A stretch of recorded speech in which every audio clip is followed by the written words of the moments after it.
Welcome to the Mobility Innovators Podcast.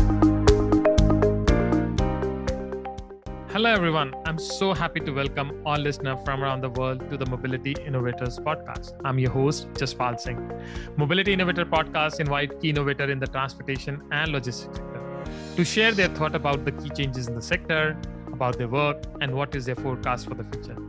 Today, I'll be talking about two of my favorite topics, technology and informal transport.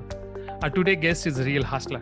He's the CEO and co-founder of WhereIsMyTransport. The technology company is building the largest source of mobility and location data for emerging markets, producing and maintaining public transport network information from every mode of transport, whether it's formal and informal, as well as the adjacent data like point of interest and real-time alert. I'm so happy to welcome Devin de Vries, CEO and co-founder of WhereIsMyTransport. I had a long conversation with Devin, given his experience and knowledge in the sector.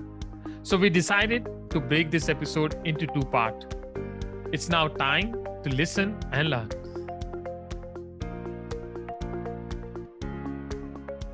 Another topic which also I know, which is you're quite interested and you cover in your paper as well, and you talk about it, some of the forum is Deeptech.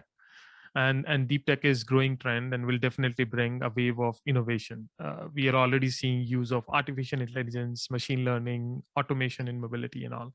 I don't know if you know about the GRE app, which is using AI chatbot to handle customer care center. So now instead of human, they have AI machine which are giving the answers to user, and they saw a big increase in the customer satisfaction because the human need to think about the answer and chatbot just bring those answers based on previous experience. Similarly, MTR Hong Kong is using predictive maintenance tools. So there are a number of example of using deep tech and these technology. I would learn to more about it, as well as what are the potential application of deep tech you see in transportation or in mobility, and why do you think that the emerging market will be the catalyst of these changes, not the developed world? Probably we'll see more innovation coming from Africa, from Asia, from Latin America, rather than the traditional player of innovation. So I don't think.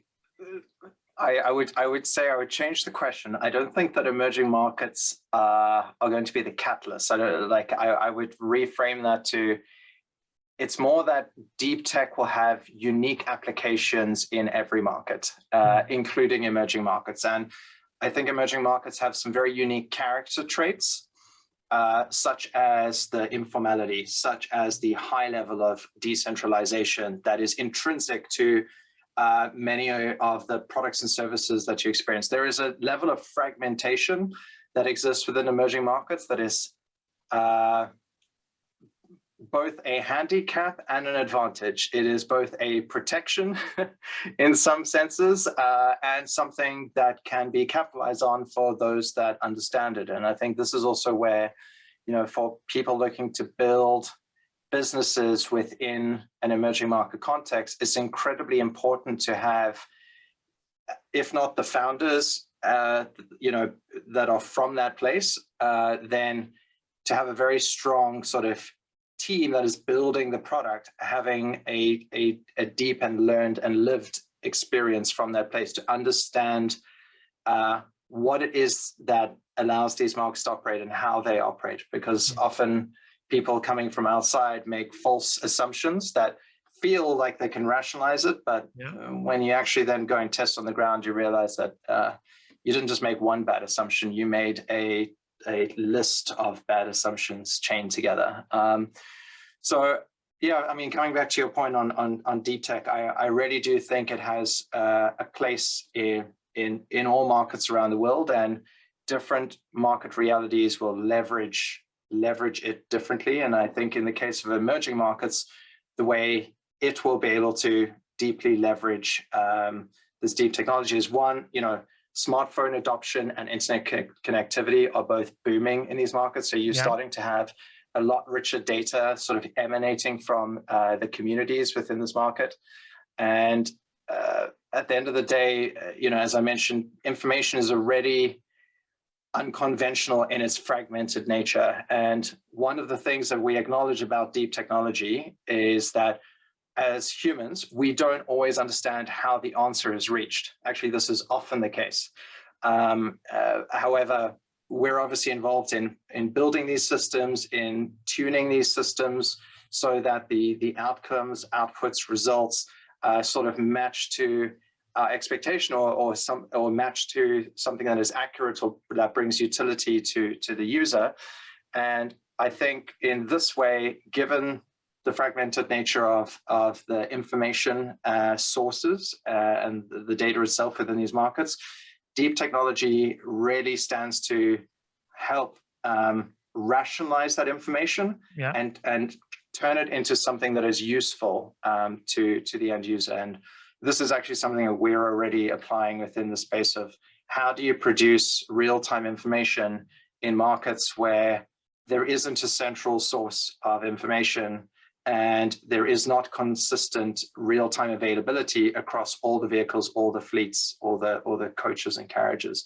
So how do you start to create a semblance of real-time information in the absence of perfect, centralized, ubiquitous information? And so there's a lot of gaps that need to be filled in there. And for that, you need to make a huge amount of inference.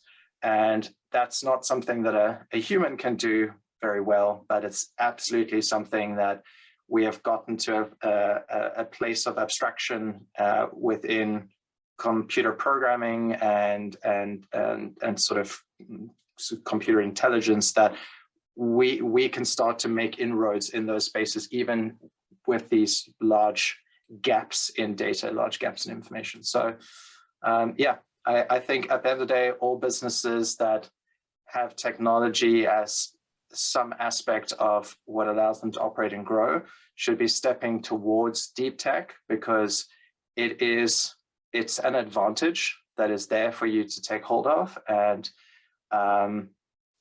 it will take time to apply. I've even seen it within our own business. Understanding that we want to apply ML in certain areas means that there are decisions we have to make a year out in order to build up certain types of data to allow us to train and test certain systems. And so there again, these things take time. And so I definitely think it's an area where any business that is turning a blind eye to it is doing it to their own detriment ultimately. That's a great point you mentioned about, and I agree with you. It's the challenge in emerging market is that it's so fragmented and the data is so scattered, and there is no human power which can use the data and bring some value out of it. It's only through deep tech you can do that, and that's why probably emerging market will get benefit of that, because it's already in a mess. So if you need to clean the mess, it's you have to bring some of these method. And we saw, like in banking, that's why the adoption of fintech is much higher in the emerging market compared to the developed, because there is no formal banking system. So people have no other choice but to use mobile banking and all those kind of stuff. Thank you for sharing. And I agree with you. If you're not looking at deep tech now, in next 4-5 years, it will be kind of detrimental to your growth, and the company will not able to grow. Now I want to touch upon the topic which you mentioned in the initial about the data. And you rightly mentioned that WhereIsMyTransport is all about data companies. So for you, the fuel is the data, and it's a real backbone of your business. At the same time, you also mentioned it's very challenging to find good data sources and good quality data in emerging market. There is no centralized authority where you can just go and get the data. So what type of data you collect, and how do you collect high quality of data in these emerging market? And I also want to ask you, like, you are also part of different initiative like Data for Good at Meta and Development Data Partnership, which is helping different player to exchange data and provide data to build mobility layers and create some kind of a mobility information platform. Which player are still missing from these table? Like, which player you see should also come forward? So Meta is providing data. There are other players, but which are the player which is missing from these table? Right. Okay. So I'll start on the reality of what it is to build this data, and I'll come to that sort of second question. But I think, as you rightfully said, in developed markets, there's fixed infrastructure operations. That is the norm. Information is centrally available. Whether it is always perfect or up to date or well managed, that's a separate point, but generally that information is available, and there's some limited amount of extra work and cleaning that it needs to be applied for it to be, can I say, fit for the consumer. In the emerging markets, flexible operations are the norm. And so people need to realize it's not just the data is absent, the actual way that the entire environment in the market operates is fundamentally different.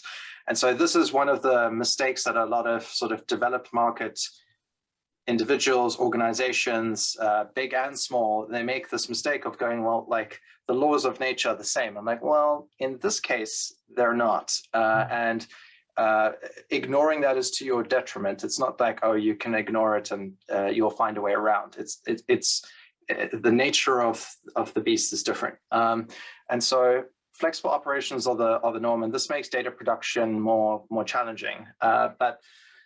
And I would say this is at the heart of what WhereIsMyTransport has overcome. This is a challenge that we have solved, and we have solved this better than any other organization in the world. This ability to rationalize and create all of this information that is representative of the complete on-the-ground network reality, market on market.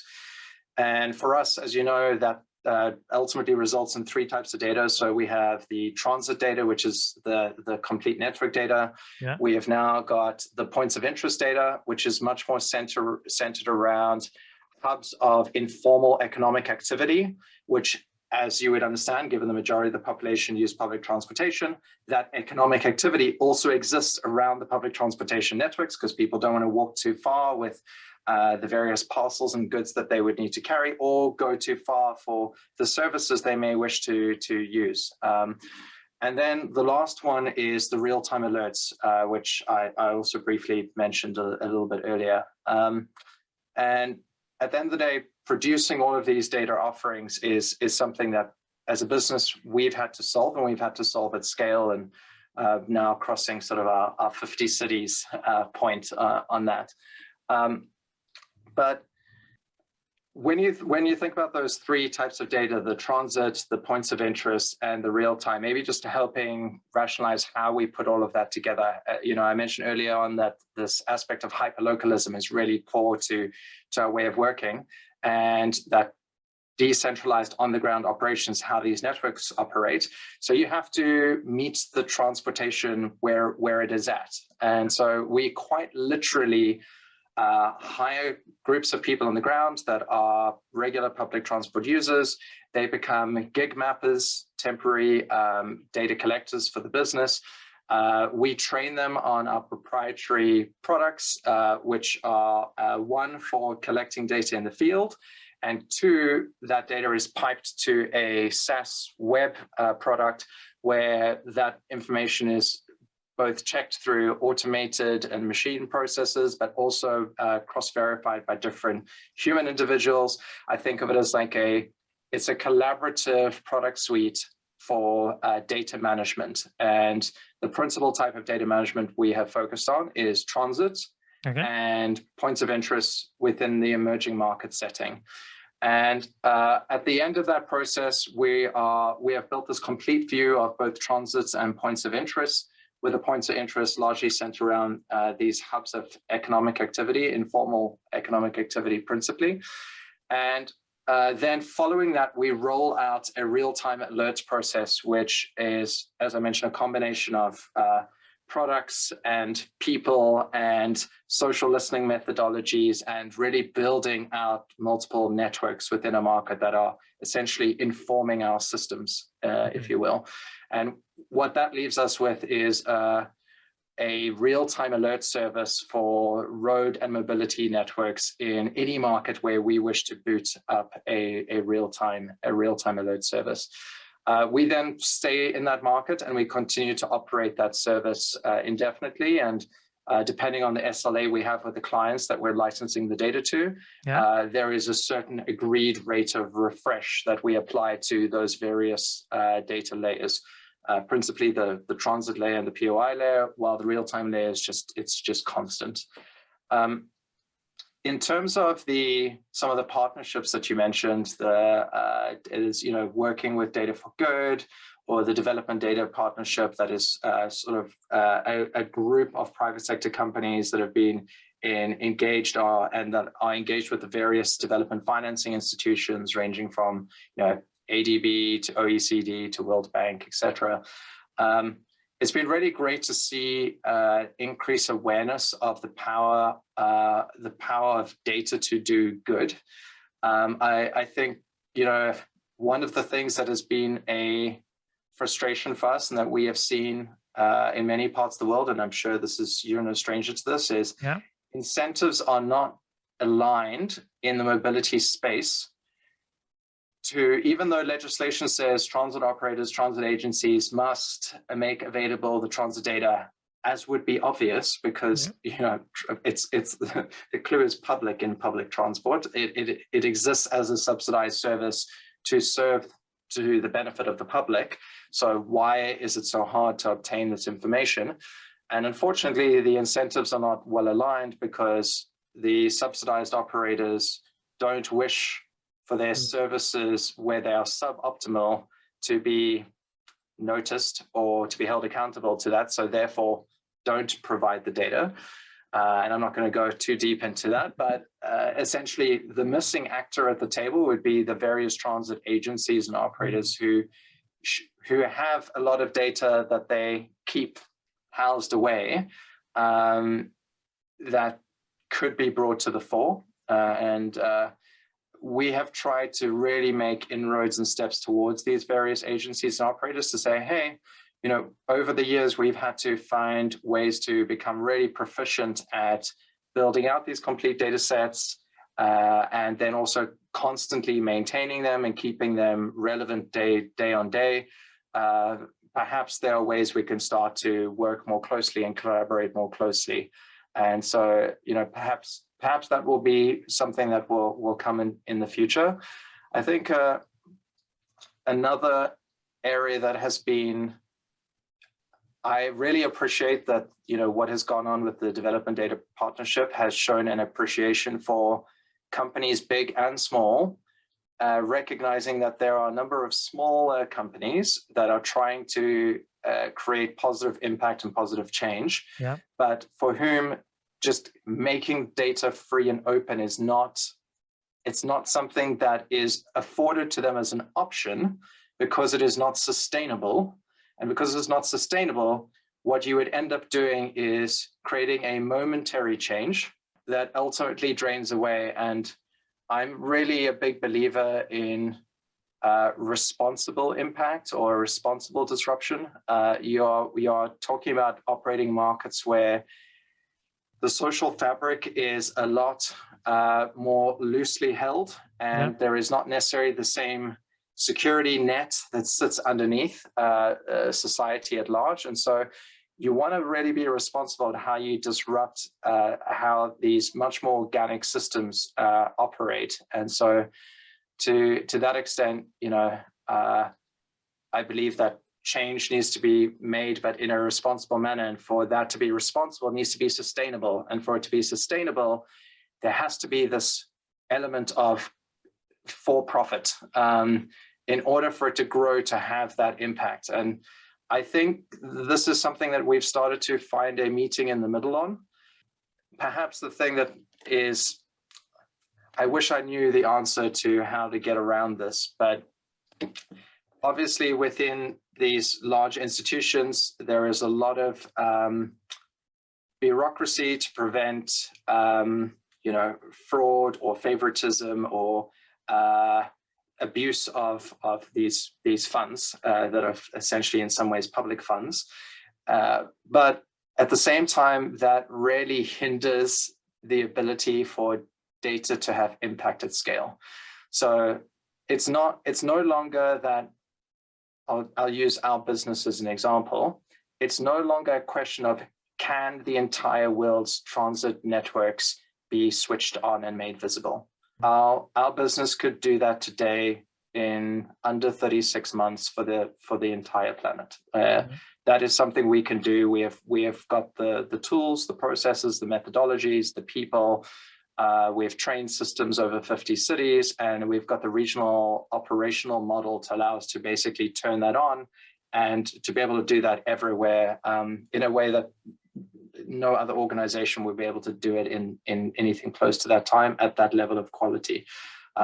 Entropy being one of the key factors that actually just kills any effort to achieve this.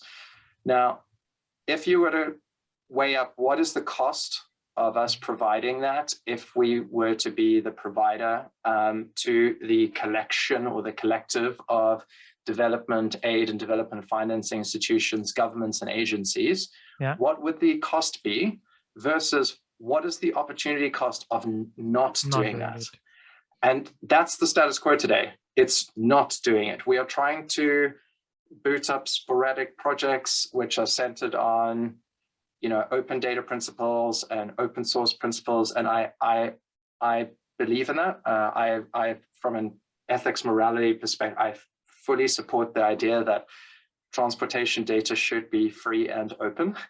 But we have to get to a place first where it can be made sustainably available at absolute scale, so that the projects for investment and electrification can move much faster than they're moving today, so that the investment in infrastructure can be better informed, and so you have a higher rate of success within those projects, so that the rate of transformation of these various local mobility networks can also pick up speed, so that private sector companies can have greater faith in investing into certain of these markets. There's so much change that can be enabled, and where the data can be catalytic to that. But we're still, even when we're at a place now where we could sprint all the way to that finish line and go, that chapter of challenge is now behind us as humanity and we can go into the next, we're not doing it because of ultimately bureaucracy. And that, for me, as a founder, as a builder, as a creator, as a person who's doing this with a very genuine intent, I think anyone who had a question of like, why is he doing this as a fly by night? I'm like, I'm over a decade in. It's not a fly by night. It's a genuine intent to have positive impact. And I just wish we could cross this bridge sooner rather than later, because the amount of inertia that we could remove from the system by making this data ubiquitously available, and the amount of change that therefore could, really start to pick up speed is remarkable. Yeah. And, I've taken this all the way up to the MD of the IFC, and, it's a question of like, where else do you take this for the message to hit home, so that this change can happen. That's a very powerful message, I would say. And we read news about cost of GDP for traffic, cost of GDP of unproductive hours, cost of GDP of non-participation of women in economy. And I feel the cost of inaction in a lot of these economies is much higher than even if they take some action and put fraction of that money. Like they lose billions of dollars of not doing something. And if they say, okay, I'll just spend 1% of that, they can make that possible. They can realize those billions of dollars. And I agree with you. It's a willingness, and who's missing from that table. Actually, when you see the logos, you don't see those actors right now. So and that's what we are trying to do. I would say there are a lot of champions now in the public transit sector, and they are looking to support this mission. And what you mentioned about that you can build this for the entire world in next 36 months. And I wish that became reality. And when we speak again in next 36 months or in 2024 and 25, you tell me that we are now in 5,000 cities, then just 50 cities. So I wish you good luck with that. That would be amazing. It would be amazing. and if it were able to transform it to something where that information is democratized. Yeah. Yeah. The only reason we retain this information is to enable a sustainable system to keep growing that information availability, not because of a deep-seated desire to actually retain the information. That's not it at all. And actually, my next question is about that. Now we talk about mobility, we talk about transit. Now I want to explore your entrepreneurial side, because that's the biggest challenge, your biggest hurdle you come across. And you had a long journey as an entrepreneur. Straight after your college, you started building your first company. And so I just want to know, so what are the lessons you would like to share with founders who are building a product which has really a long-term vision? Because you were not building this product with exiting in 2-3 years or 4 years. You were building this product, and you know from the beginning that it's a long-term product. But the other challenge is the funding. You managed to raise a good funding, and some of the best investors in the world, I would say. It's a remarkable journey you had. Any tips to the founder who are looking to raise fund, and basically to the founder who are building a product which is not easy to explain to investor what you are building? Sometimes investor doesn't understand about this emerging market and the data and how this product will look like when it come in the market. So what are your tips to the founders? Well, I don't think I have anything revelationary in this area, but to share a handful of I think lessons that I've picked up along the way is start with intention.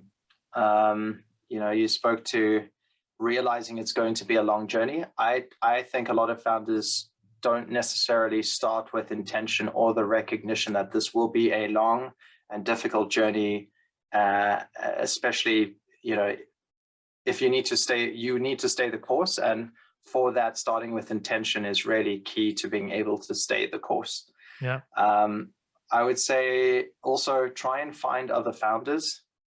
There is simply no replacement to making this journey yourself. Just by, I know your personal story includes also building a business and growing a startup and going through the heartache and the ups and downs. And find other founders. Don't be too proud to try and reach out and just go, hey, I'm looking to start something. I would love to get your thoughts on whatever aspect it might be. No question is stupid. No question is silly. It's a journey of exploration, and founders that have had to do this before you can share a lot from their own experience. And so I really encourage people to try and connect with other founders who've done it before. Also, if you're going to build a business, try and find a co-founder. There is a lot of statistics on this, but the probability of success when you have co-founders versus you are a founder alone are fundamentally different. And people go, oh, well, Elon Musk, he's built multiple companies by himself. I'm like, actually, no. He's just the founder that's on the front of the magazine or the front of the article. He's the front person. But in many of his companies, I've actually been fortunate to meet some of his co-founders in his other startups. It's like there are other co-founders that are behind the scenes that are remarkable engineers, marketers, and they have been core to that success. So yeah, try and find co-founders that complement your strengths. And what I mean by that is that complete the picture, not that are the same as you. You don't want founders that are the same. You want diversity of skill. So diversity even begins already within the co-founding team. Not diversity of values. Yeah. You want alignment and values, but diversity and sort of skills and capabilities. And maybe the last one is talk about your vision.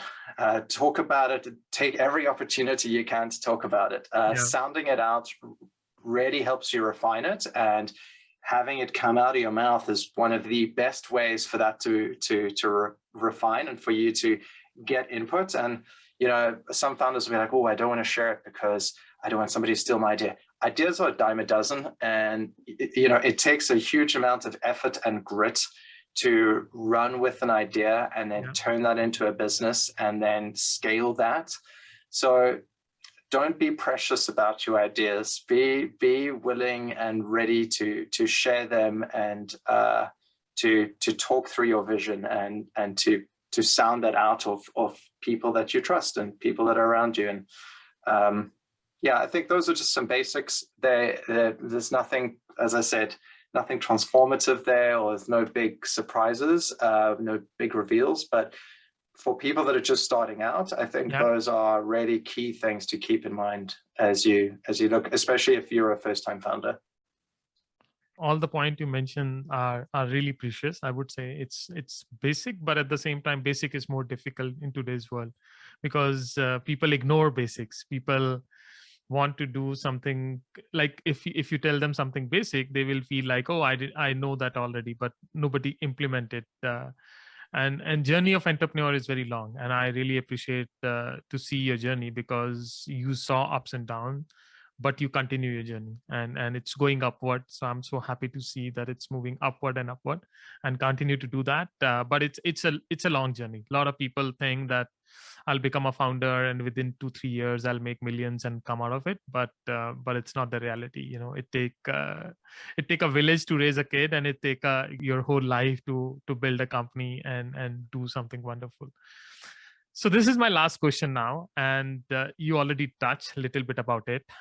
What are the key challenges faced by startup in transit and mobility space, especially because it's a different world altogether? It's a world where you need to deal with multiple actors. At the end of the day, many business challenges are shared. I don't think they're unique to mobility space. Startups certainly face a sort of standard set of challenges in establishing themselves. So validating and invalidating their strategy, securing investment, finding product market fit, building a brand that you can then raise further capital into, and then, moving into the ever heralded stage of scaling. And people often don't realize quite what scaling is until they're really in that space. And I include myself in that. Like, scaling is a multidisciplinary, multifaceted challenge. Scaling is scaling yourself. Scaling is scaling your organization. Scaling is scaling your products, your services, your way of working. It really is something that touches every part of the organization. And obviously being familiar with the concept of entropy, as you sort of scale up, that entropy, that complexity really magnifies to the power of. And so as a team grows, you really feel all of these different challenges. And at the end of the day, businesses are made up of people. Yeah. And so there too, you have to be able to create a culture and a purpose around which people are able to align and feel a sense of fulfillment in the work they do. More narrowly in the case of mobility and our space, networks require physical infrastructure like tracks and trains, and in our case, data production requires physical infrastructure in the forms of teams of people in market, and that has been an incredibly challenging thing to scale without bloating. How do you keep that very lean but still scale that footprint to be all around the world? And the regionalization of that, and then enabling us to scale from these tier 1 megacities into tier 2 and tier 3 smaller outlying cities. That's absolutely been a challenge for us. And the other thing that I'm sure you've seen this with certain businesses is you're not credible until you've reached scale. Oh yeah. And you're not relevant until you've reached scale. But to reach scale takes time and capital. And so to get that flywheel to turn, you have to produce value at these incremental stages in order to reach that scale and relevance. It's taken us a long time to get to 50 cities, and it will take us a much shorter time to be able to get to 100 cities. Oh yeah. Disproportionately shorter time. So this process of scaling is one that is just a continuous lesson in growth and work in various aspects of the business. So I'm not sure if I addressed your question in full there. No, it is actually what you mentioned is good, because you actually cover from the larger space. It's sometimes people say that some sectors are easy and some sectors are difficult, but what I'm getting from you is it doesn't matter which sector you are in. If you are a startup, you have an uphill task of like you mentioned about building your reputation and relevance, and for that you need scale, and to reach the scale you need a reputation, and so it's like a cycle which lead to one to another, so it's not easy to do that.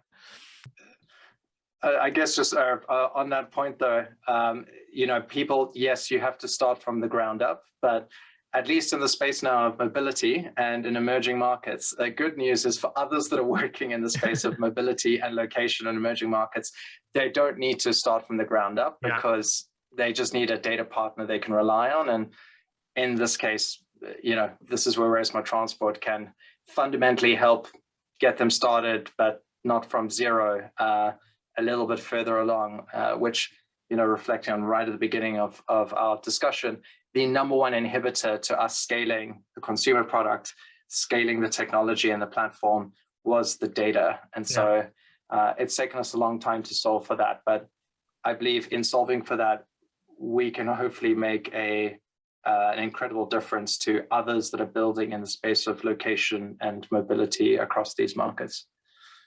Well, that's a great point. So in fact, you're not a platform for consumer, but you're a platform for other startups who want to do something with the data and try to build something, probably electric vehicle network or probably charging infrastructure. You never know how they will come to you and ask how they can use your data to build some of these exciting project or building some of these exciting project or idea. But now you rightly said the data is there, the information is there. What they need to do is use the data and build their layer of innovation to create a new product. Exactly. Great. So now we are kind of at the end of our discussion. I would say I had tons of learning from the business side, from entrepreneurial side, but now I want to explore a little bit of your personal side. And we have this rapid fire question round to ask you a 5 question, and you need to answer them quickly so that we know what's the personal side of Devin. So if you're ready, I'll start with my first question. Good. Great. So my first question is, if you were not in mobility or technology sector, what other profession you would have selected? Okay, well, I definitely will always be in the technology sector in some way, as in technology will be a core enabler to whatever I'm involved in building. But the area of food security and food supply chains is something that has been a personal area of interest and fascination for me for the longest time. Again, it sits at that that intersection I mentioned earlier of emerging markets and technology and things that require a team to solve. And as humanity, we produce enough food to feed, I think it's like 12 or 12.5 billion people. Yet 3 or 3.5 billion out of the 8.5 billion of us are malnourished, or do not get the recommended number of calories per day. There's no good excuse for that. And I understand there are a lot of reasons for why this is the case, but that would be an incredible problem to be involved in solving. And I know that there are a lot of startups that are tackling problems from food waste to food production to allowing food sourcing to be closer to where it is consumed. This is just a problem that has really fascinated me, and I feel like is also much like the challenge we have in transit, where there is a misalignment of incentives. I believe here too, in the food space, food availability, there is a misalignment of incentives that in many ways hinders or prevents perfectly good food from getting to those who need it. It's a topic which is close to my heart too. I think in future we'll see another company which is like, where is my food, or where is my meal? So my next question is about the travel. So you travel so much around the world. I know, I mean, before pandemic, it was hard to catch you because you were always in different time zone. Which is your favorite city in the world? Mexico City. Mexico City. I mean, Mexico as a country is a phenomenal place. It's so rich in culture, so varied, beautiful landscape and climate. That is the kind of climate I enjoy as well. So there's a personal preference aspect to it there. But yeah, Mexico City is a wonderful place. It's this blend of emerging and developed market realities all melting together in a single place. I really love it there. It's close to Canada, so it's on my bucket list. So I'll tell you how I feel after I land there. You should definitely make the trip. Yeah. And now you work in transit, and I'm pretty sure whichever city you used to visit, first thing you used to check is the transit. So which city has the best transit network in the world? Yeah, I mean, out of all of the ones I've used, it's between London and Tokyo. Obviously, London being a native English speaker is easier for me, but both are just remarkable transit systems and incredibly efficient, and the way they also interact with the non-motorized, legs of your journey, and the accessibility that is available for all. Yeah, those would be the two most remarkable transit systems I've used. Yeah, no, many of the people share that London and Tokyo is always come on the top of the list, and I love them as well.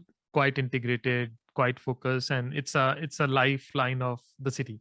It's a lifeline of the city. If you go and you see how people use it, you meet a lot of people in the mobility sector, especially in different country. Try to do advocacy, try to learn from them and all. Who's your favorite leader in the mobility sector? So my answer to you on this one is it's not about one individual, it's about one stakeholder, and that is the informal operators. At the end of the day, informal operators they're the only public transportation that operates profitably. Yeah. They are the original demand responsive transportation. Yeah. And at the end of the day, they move many hundreds of millions of people every day. And without them, these centers of economic activity would quite simply grind to a halt, because the need way outstrips the formal transportation that is available in almost all of these emerging markets. So yeah, the heroes for me are the informal operators. That's a great answer, I would say, because like you rightly mentioned, when the pandemic hit, a lot of these formal transport players got some kind of a support from the government. But many of these informal transport operators in many countries around the world, they didn't get any support. I know the stories of jeepneys operator in Philippines and all, and how they struggled to survive during that period and still continue to provide services in those difficult period, especially the bus operator in Africa. Like, you don't have a mask, nobody's doing social distancing, and there is no sanitization and all, but still they continue to provide services in those difficult periods because there is no other option. Like you said, it's not a choice. They can't just stop it, because if they stop, everything will collapse. There is no economic activity in the cities and all. No, I love your answer. And my last question, and I don't know, I mean, it can be very big or it can be very small, but if you can change one thing in your life, what would it be? Change one thing in my life. If I could change one thing in my life, it would be to try and change one thing in the world, which is that we live in a time of incredible polarization. There is sort of an absence of acceptance between one another within society, and there's a deep-seated sense of people holding on to identity for no good reason. And I think this has resulted in us moving to a place where there is an absence of human care and understanding towards one another.